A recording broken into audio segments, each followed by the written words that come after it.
Well, I think, thank you for a wonderful presentation from both Farmashur and Dr. Okunuzaman. I think it's a jigsaw puzzle, really. I mean, skill base. I mean, how do you get a skill base?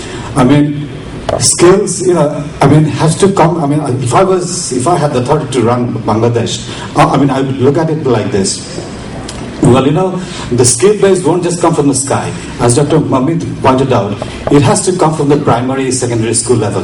Now, how do we get a primary, secondary level institution in which skills are made? Skills, by skills, I mean thinking people, thinking young minds.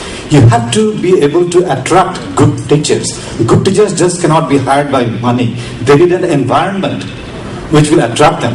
You see, good corporations, they build an environment in which Tata builds an environment, IBM builds an environment, Microsoft builds an environment in which good people are attracted.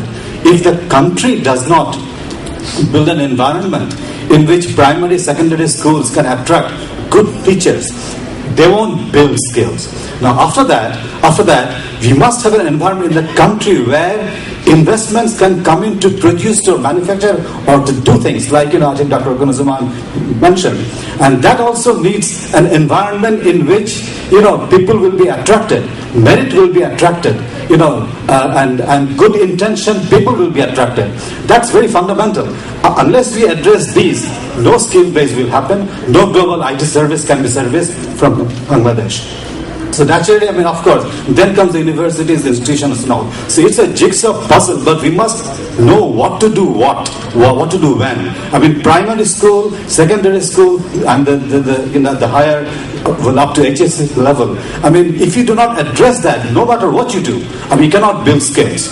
And then, of course, as I think Dr. Mohammed mentioned, mediocre university graduates and mediocre science graduates, and it does really mean a thing. So you must have thinking minds, built up from the schools, so you have a short-term and a long-term strategy. So if you look at Bangladesh, to have a global IT service market capability, unless we address that, there is no shortcut road. So, I can understand the frustration of, Rowley and, of course, the IPSA project failed. But if I have an organization in which I cannot attract good people, no matter how much I pay, they won't come and stay.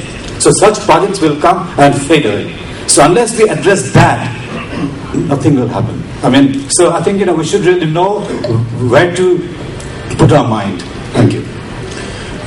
Thank you, Mr. Atik. Mr.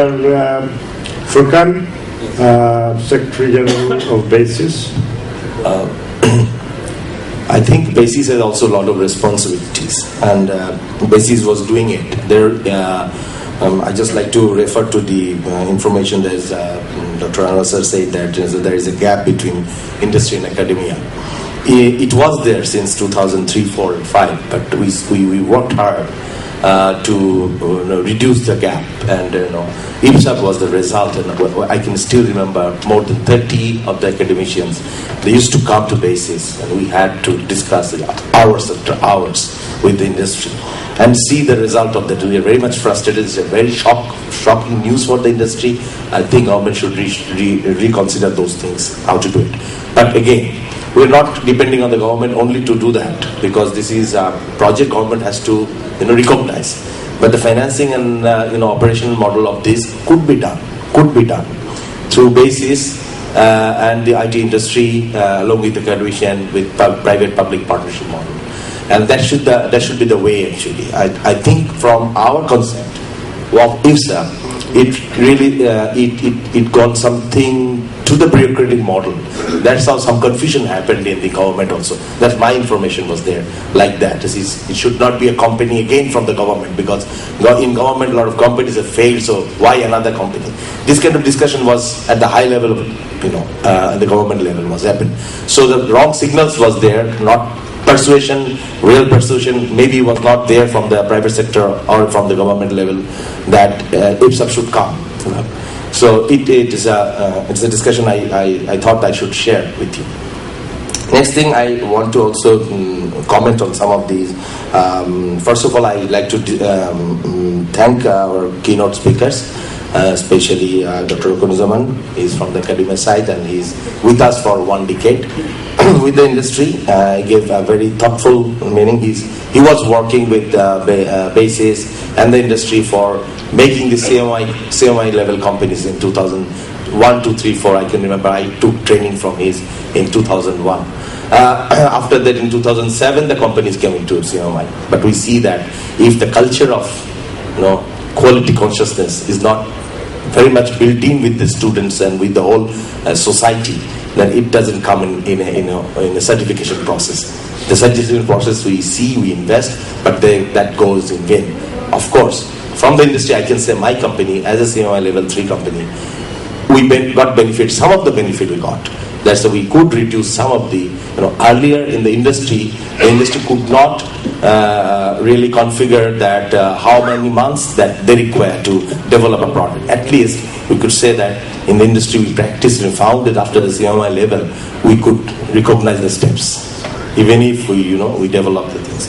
So on the national university events, that there are 2,000 colleges, I surely know that if we agree that yes, National University will go for computer science, and in 2000, I ran a college, ECIT, the Engineers Council of Information and Technology, if you can remember. We got an accreditation from National University for running the computer science. But unfortunately, that was the beginning. The IST, Institute of Science and Technology in Bangabandhu, it was a very good students were coming up from that institution. If 10 years before, such kind of initiative, 10, 12 years before, such kind of initiative was there from the National University, why only 10? Then there must be something on mindset, I would say. And so we have to rethink about introducing this. And for introducing this, we should consider not building another laboratory for that. I went through the process of how to get an accreditation from the private sector. I know the pain going from Dhaka to always in the in the National University at that time, 12 years where I was much more younger. But I thought for 6 months to 8 months I had gained more than 5 years time on that period. Deal with the things. What do you require? You require infrastructure, teachers, documentation. Lot of many things, but where is the teachers? If you consider about outside of the Dhaka, if you consider about doing this computer science graduate, our suggestions were from basis would be to have 2-3 colleges in every district, not every district, near every good university. We have to go back to that model again, because if Russia University has some computer science graduate, they should be also given the permission to teach in the National University, because you have the crisis. They should be working with the National University colleges to develop their teachers. Because from Dhaka University or in Bueta, you will not get a person to go to Rajshahi to and train the people. Though BICC is doing that. BICC is going there to train some teachers there. So that should be the model of having the colleges around the university also should be an intermediate state to that.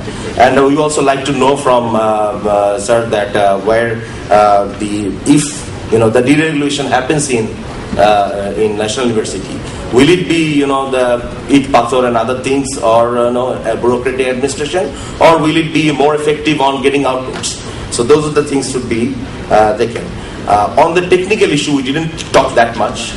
From ILO, he has mentioned it. We thought that we'll get some people from the Technical Education Board. But for the ITES industry, we're not talking about computer science graduates.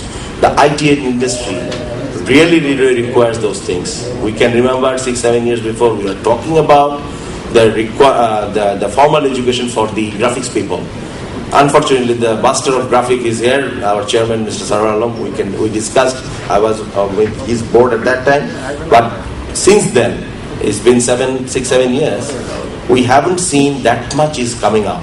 Not even from the private institutions, and the private sector also, to grow our formal education to our graphics people, or for that matter, the ITS. So the Technical Education Board should be given some of the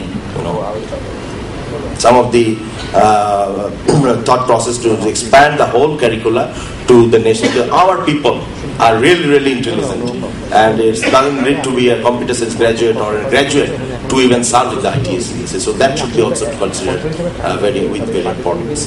Thank you very much. Thank you, Mr. Furkan. Before we go for more questions, it's good that senior members of the